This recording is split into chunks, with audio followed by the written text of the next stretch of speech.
আমি তারপর প্রমাণ লাগে দিতেছি আমি। আমরা কিচ্ছু লাগতো না আমরা কি বাংলা রাস্তা না বাংলা রাস্তা থাকে তাহলে আসসালামু আলাইকুম, সবাই কেমন আছেন? আশা করি সবাই ভালো আছেন।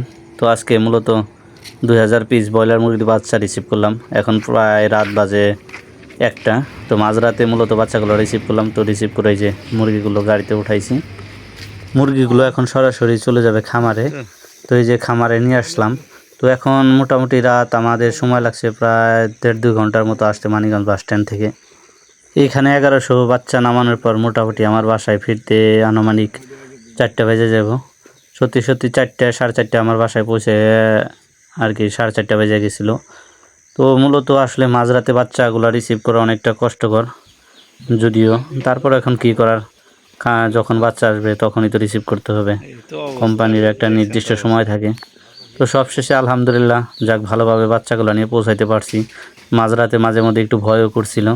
মাঝরাতে দেখা গেছে পুলিশে ধরলো, কিন্তু পুলিশের জিজ্ঞাসাবাদ তাদের বিষয়টা অনেক ভালো লাগছে আসলে বিষয়টা।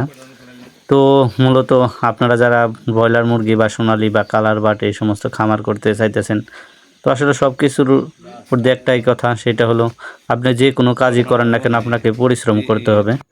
তো পরিশ্রম আপনি ছোট হোক বড় হোক, যে কোনো কাজে আপনার পরিশ্রম ছাড়া কোনোভাবে কোনো কাজই সম্ভব না।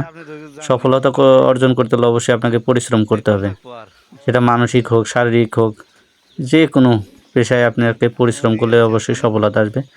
তো যারা এইভাবে খামার করতে চাইতেছেন ইনশাল্লাহ শুরু করে দেন। যদি এই ধরনের কোনো পরামর্শ লাগে অবশ্যই পাবেন। তো এই হলো আজকের ভিডিও। সকলে ভালো থাকবেন, সুস্থ থাকবেন। আসসালামু আলাইকুম। দেখা হবে পরবর্তী কোনো ভিডিওতে।